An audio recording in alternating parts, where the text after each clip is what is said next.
1절의 말씀입니다. 신약 성서 빌립보서 4장 1절의 말씀을 받들어 봉독하겠습니다. 그러므로 나의 사랑하고 사모하는 형제들, 나의 기쁨이요 면류관인 사랑하는 자들아, 이와 같이 주 안에서 서라. 유튜브를 통하여 또 온라인 영상을 더 예배된 여러분에게도 주님의 도우심이 함께할 줄 믿습니다. 저는 이 시간 여러분과 함께 굳게 서서 굳게 잡아라고 하는 제목으로 은혜를 나누고자 합니다. 오늘 본문은 바울이 감옥에 갇힌 중에 빌립보 교회 성도들에게 보내는 사랑이 넘치는 서신 말미의 내용입니다. 바울 자신은 비록 옥에 갇혀 있을지라도 성도들의 신앙은 낙심하고 좌절하여 소망을 잃고 주저앉아 있을 것이 아니라 주님 안에서 굳게 서 있기를 바라면서 권면하고 축복해 준 내용의 말씀입니다. 그렇다면 오늘 우리에게 주시는 하나님의 권면은 무엇이겠는가? 첫 번째로 굳게 서려면 어떻게 해야 하는가? 빌립보 4장 1절에 나의 사랑하고 나의 사모하는 형제들, 나의 기쁨이요 면류관인 사랑하는 자들아, 이와 같이 주 안에 서라고 하셨습니다. 이 주 안에 서라고 하는 말씀은 무엇을 의미하는가? 주 안에 서라는 것은 주 안에 있으라는 것입니다. 아무리 굳게 서 있어도 주님 밖에 있으면 아무 소용이 없는 것입니다. 오직 주님만이 오늘날 우리에게도 유일한 길이 되시고 진리가 되시고 생명이 되시기 때문인 것입니다. 그러므로 주님께만 구원이 있고 주님께만 응답이 이루어질 수 있고 또한 축복이 있기 때문인 것입니다. 요한복음 14장 20절에 보면은 그날에는 내가 아버지 안에 너희가 내 안에 내가 너희 안에 있는 것을 너희가 알리라고 말씀하고 있습니다. 그 다음에는 서라고 하는 말씀입니다. 좌절의 늪에 빠진 자들에게 빠져들지 말라는 것입니다. 절망이라고 하는 덫에 자꾸만 걸려서 허둥대지 말라는 것입니다. 낙심의 돌뿌리에 번번이 걸려서 넘어지지 말라는 것입니다. 또한 포기하지 말고 또 낙심하지 말고 주저앉아 있지를 말라는 것입니다. 이제 그만 자리를 훌훌 털고 일어서라고 하는 말씀인 것입니다. 히브리서 12장 12절 이하를 보면은 그러므로 피곤한 손과 연약한 무릎을 일으켜 세우고 너희 발을 위하여 곧은 길을 만들어 저는 다리로 하여금 어그러지지 않고 고침을 받게 하라고 하는 말씀이 있습니다. 그래서 굳게 서려면은 또한 어떻게 해야 되느냐? 깨어 믿음에 서라는 것입니다. 고린도전서 16장 13절에 보면은 깨어 믿음에 굳게 서서 남자답게 강건하라고 하였습니다. 저와 여러분의 신앙이 더 이상 연약해지지를 아니하고 그리고 강건해지려고 하면은 먼저 깨어 있어야 하는 것입니다. 깨어 있지 않으면은 우는 사자처럼 삼킬 자를 찾는 마귀가 허탄한 것으로 저와 여러분을 미혹할 때에 쉽게 넘어지게 되는 것입니다. 또한 우리는 믿음에 굳게 서야 한다는 것입니다. 강건하려고 하면은 믿음에 굳게 서야 하는데 그 믿음은 뭐냐? 다름 아닌 말씀이신 예수 그리스도에게서부터 나온다는 것입니다.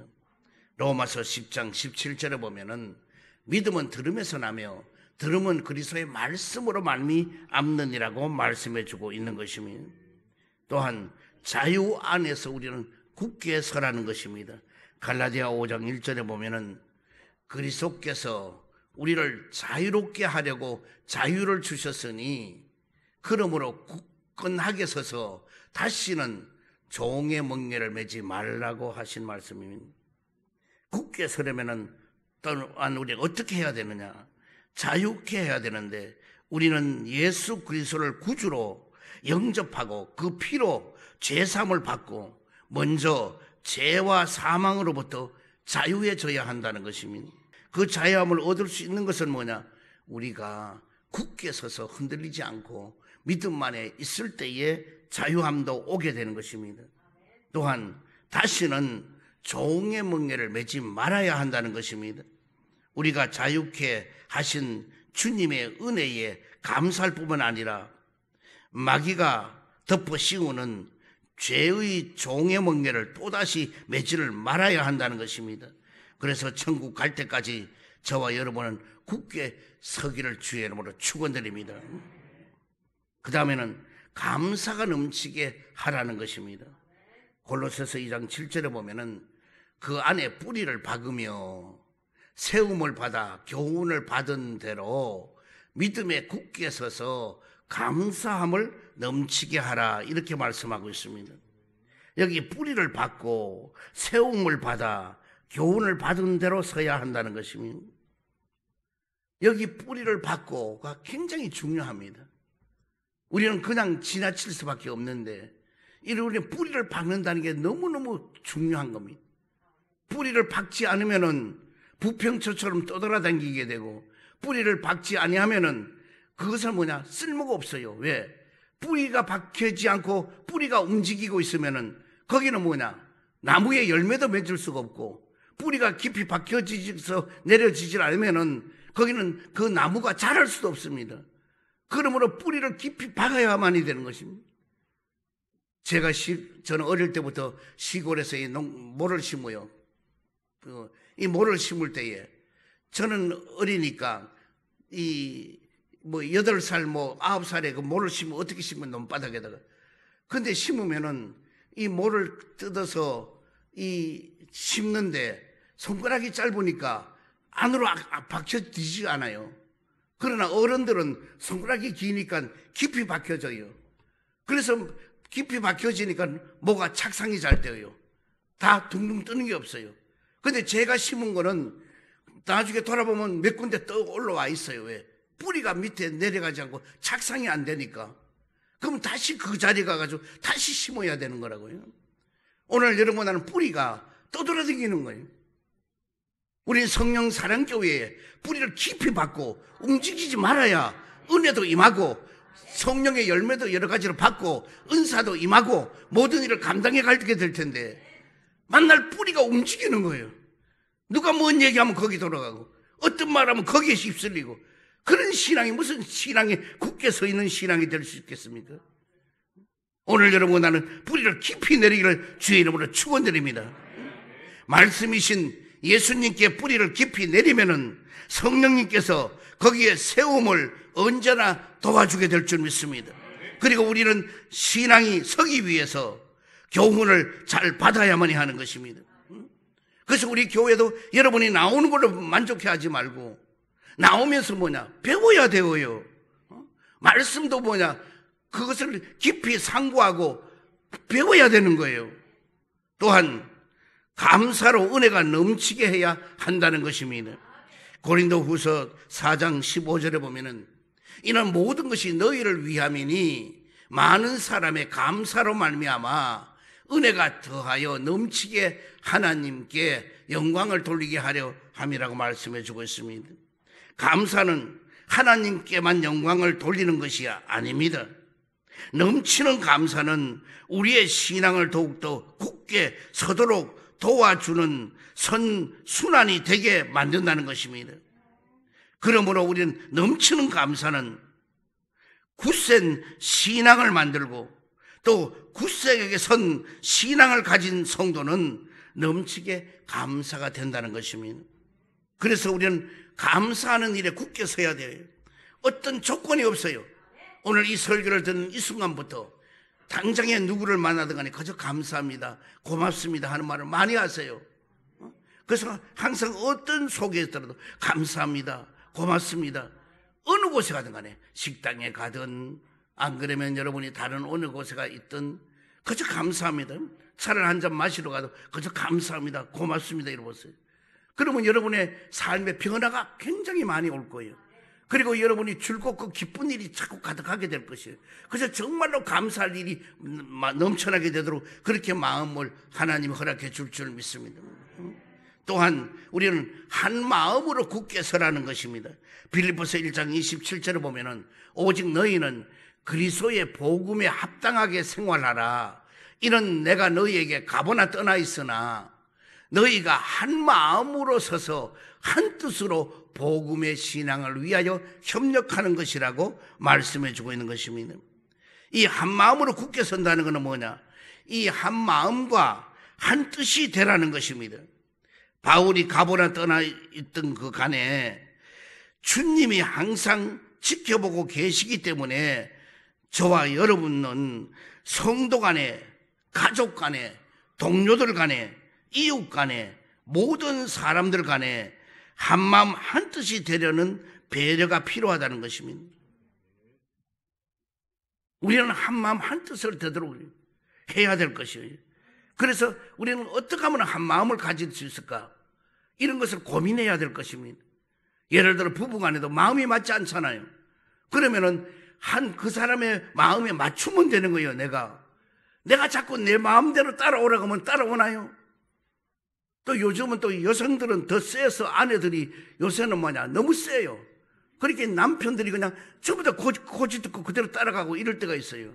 그러나 주님의 일, 신앙에 관한 일 이외에는 그저 한 마음을 갖잔 말이에요. 응?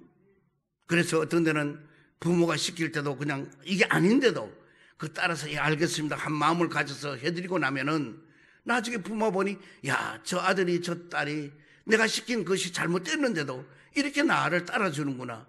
이래 됐을 때는 달라지는 거예요. 나중에는 아들이 하는 일이 내 마음에 안 들어도 그대로 따라주는 거예요. 부부간에도 마찬가지예요.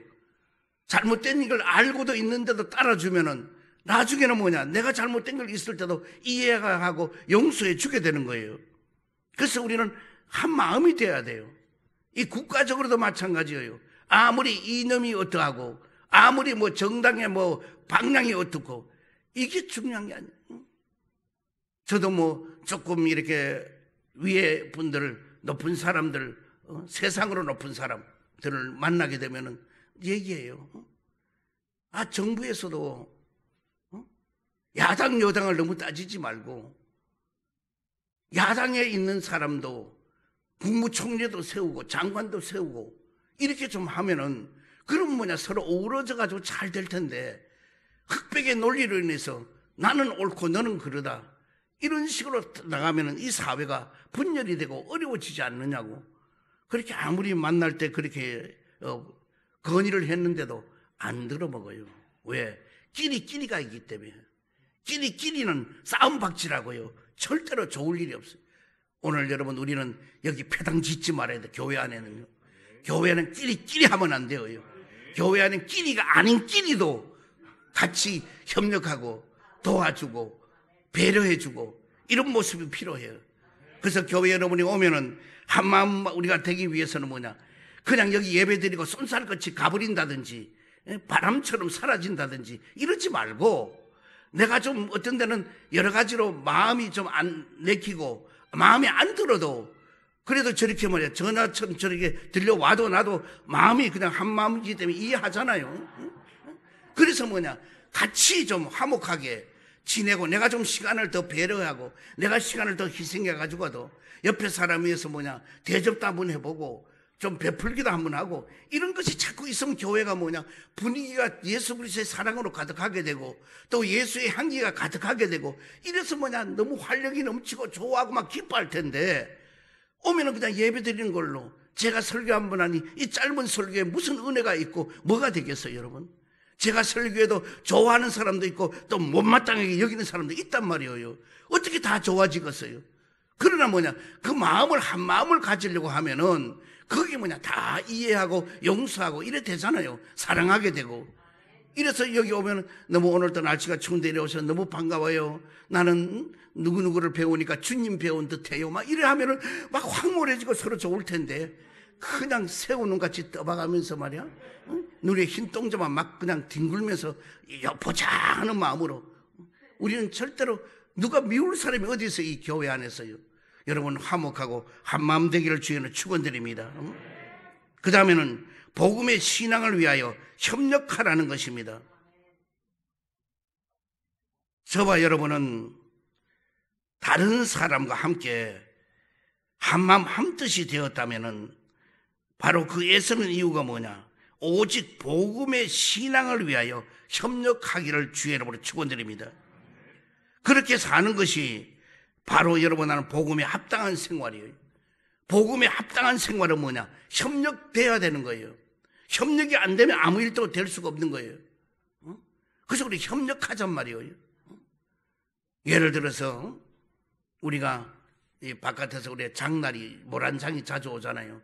그러면 장날 우리가 갔을 때도 저는 장날이면 안 잊어버려요. 우리 식당도 여기 장날 거기 가서 사용하려고 그러고 조그만 거 하나라도 꼭 사려고 그래요. 돌아다니면서. 그래서 돌아다니면서 이렇게 하다 보면은 예를 들어 과일을 산다. 그러면은 과일을 벌레 먹은 거 아니면 어디 좀 한 부분이 썩어지는 거 이런 걸 골라란 말이에요. 그러면 그 사람들이 감격할 거예요. 그런데 꼭 요새 코로나 바이러스도 심하다 그러는데 이것저것 자꾸 주무리고 만져가지고 말이에요. 그 과일을 뭐냐 그냥 때만 묻게 만들어 놓고 그리고 또 어떤 데 마음에 안 든다고 가는 거예요. 그러면 그 사람 과일 주인의 상처는 너무 큰 거예요. 그럼 여러분은 이제부터는 내가 설교 시키는 대로 그래 해요. 절대로 콩나물이나 두부 살 때는 깍지를 말고 그리고 과일을 살 때는 벌레 먹은 거 썩은 거 이런 걸 내가 산다 그러면 저도 슈퍼마켓 가면은요 요즘 가면 간단해요. 바나나가 막 벌레가 와는 거는 썩었다는 증거이죠. 썩어가는 증거예요. 그 막 잔 벌레가 있어요. 그러면 내가 파리 거치거나 치우고는 그걸 내가 가지고 가 사러 가요. 그러면은 아이고 선생님 이거는 그냥 안 가져가도 되는데요. 그래서 아니요 나는 지금 가서 곧바로 먹을 거니까 약간 금이 가고 좀 맛이 좀 가는 것 같아도 이거는 나는 먹을 수 있지만은 이따 놔두면은 상품 가치가 안 돼서 못 팔 것 같아 그래요. 그러면 그분이 다시 와요. 저를요.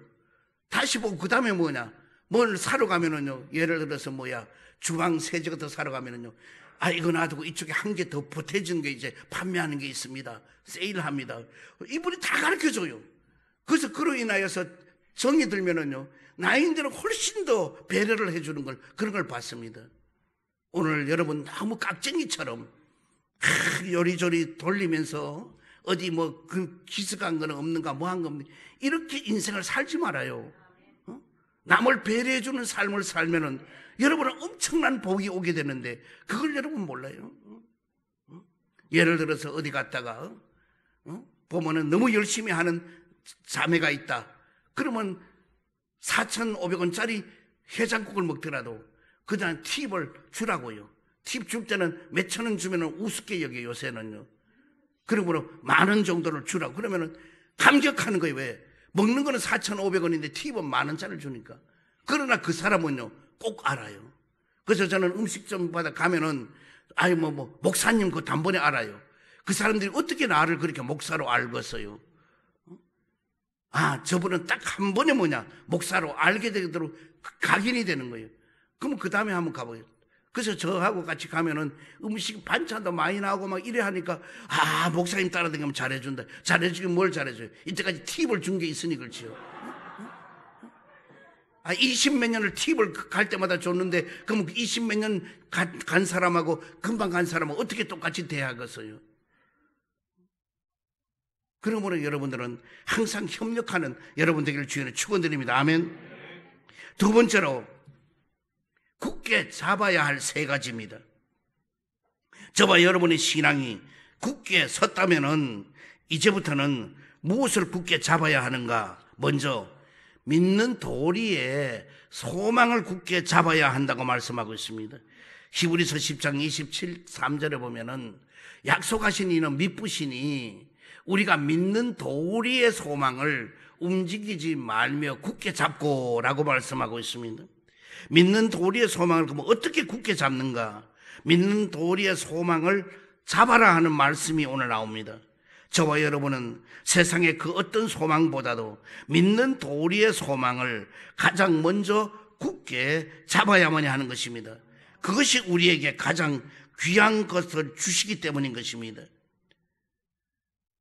사망이 아닌 생명을 주시고 지옥이 아닌 천국을 주시고 이 땅에서 여러분 나는 잠시가 아닌 영원한 생명을 주시기 때문인 것입니다. 그러한 것들은 돈으로도 또한 그 무엇으로도 도저히 살 수가 없는 또 바꿀 수가 없는 귀한 것들이기 때문에 그런 것입니다. 그러므로 우리는 믿는 도리의 소망을 굳게 잡아야 돼요. 다시 말하면 뭐냐? 우리는 믿음에 굳게 섰어요. 흔들리지 않아요. 그러나 소망을 굳게 잡지 않으면은, 다시 말해 희망이 없으면은, 소망이 없으면은 그 인생은요 끝나는 거예요. 그리고 뭐냐, 더 발전도 없어요. 왜? 소망이 없으니까, 희망이 없으니까. 그러면 뭐냐, 그저 굳게 서 있어도, 믿음에 굳게 서 있어도 그저 될 대로 되라, 이렇게 될 수밖에 없는 거예요. 여러분, 이제는 소망을 가져야 돼요. 꿈을 가져야 돼요. 이제 우리 내년을 향하여 계획도 여러분이 세우고 목표도 세우고 이와 같이 하기를 주님으로 축원드립니다. 그 다음에는 움직이지 말고 굳게 잡아라고 말씀하고 있습니다. 믿는 도리의 소망을 굳게 잡았으면은 움직이지 말아야 된다는 것입니다. 왜? 움직이지 말아야 굳게 잡을 수가 있다는 것입니다. 믿는 도리의 소망을 굳게 잡으려면은 의심치 않아야 되는 것입니다. 믿음으로 시선을 고정시켜 주님을 바라보고 신분주의로 나아가야 될 것입니다. 굳게 잡았다는 사람이 자꾸 움직이면 뭐냐? 굳게 잡혀지지가 않잖아요. 또한 소망의 확신을 굳게 잡아라고 하는 것입니다. 히브리서 3장 6절에 보면은 그리스도는 하나님의 집을 맡은 아들로서 그와 같이 하셨으니 우리가 소망의 확신과 자랑을 끝까지 굳게 잡고 있으면 우리는 그의 집이라고 그랬습니다. 우리는 소망과 확신을 굳게 잡으라는 것입니다. 그 말은 뭐냐? 소망의 확신을 잡으라는 것입니다. 굳게 잡되 확신 있는 소망을 굳게 잡으라는 것입니다.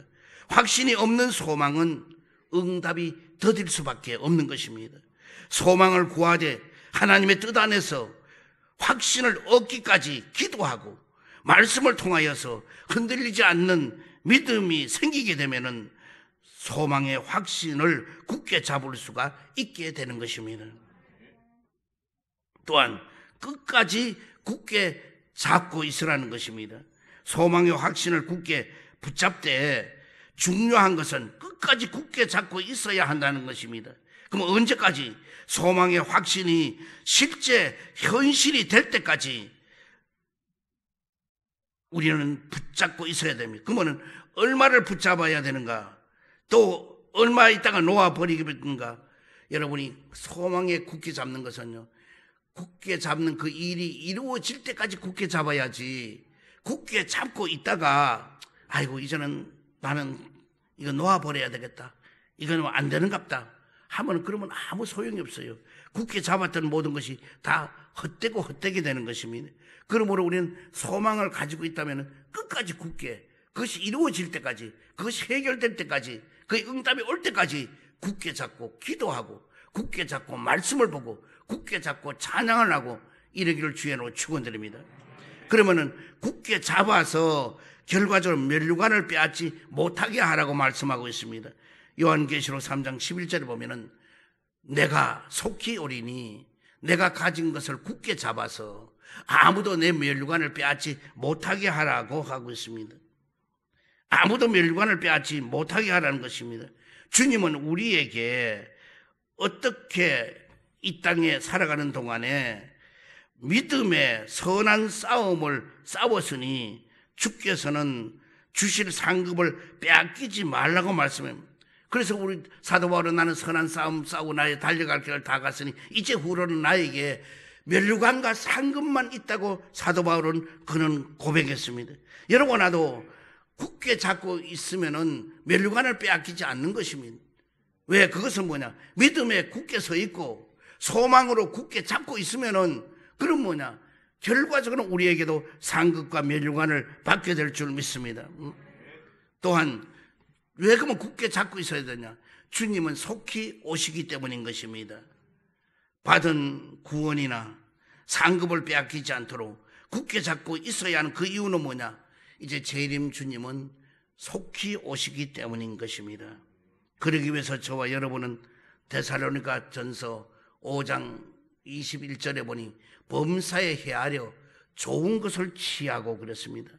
우리는 범사에 행하여 좋은 것을, 선한 것을, 우리는 선과 악 속에서 선한 것을 우리가 취할 수 있는 좋은 것을 취하고, 22절에 보니까 악은 어떤 모양이라도 버리라고 그랬습니다.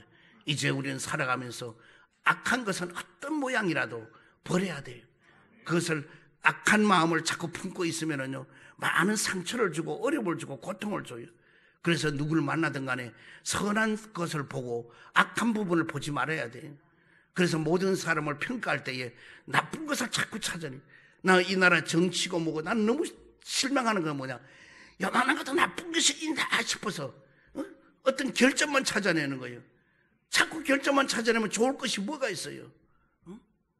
예를 들어서 과거에 어떤 잘못을 한 게 있다 할지라도 한 여인이 과거에 어떤 사람과의 많은 세상에 놀아났다 할지라도 다시 마음을 굳게 잡고 올바르게 잘한다 그러면은 잘하는 걸 평가해주고 칭찬해주고 이래야 이 사회가 아름답게 되는 것이지. 여러분 과거를 가지고 자꾸 물으면은 그럼 어떡하자는 거예요? 주의 종들 가운데도 과거에 험악한 인생 살다가 돌아와서 변화된 사람이 있어요. 근데 보고는 자꾸 과거를 얘기하면 그 사람이 은혜가 되나요? 여러분도 마찬가지여서 설교를 듣는데도 내가 어떤 결점과 이런 것을 자꾸 이런 사람 저런 사람이 얘기하는 걸 사실이 아는데도 듣고 나면요, 은혜가 안 되는 거예요. 앉아있어도 괴롭고 힘드는 거예요. 그게 왜 그러냐? 본인의 때가 묻고 회개하지 않아서 하나님과 관계가 어떤 것도 모르니까 그게 답답한 거예요. 오늘 여러분은 이제부터 굳게 서는데 믿음 위에 굳게 서고 소망으로 굳게 잡고 나아가기를 주의 이름으로 축원드립니다.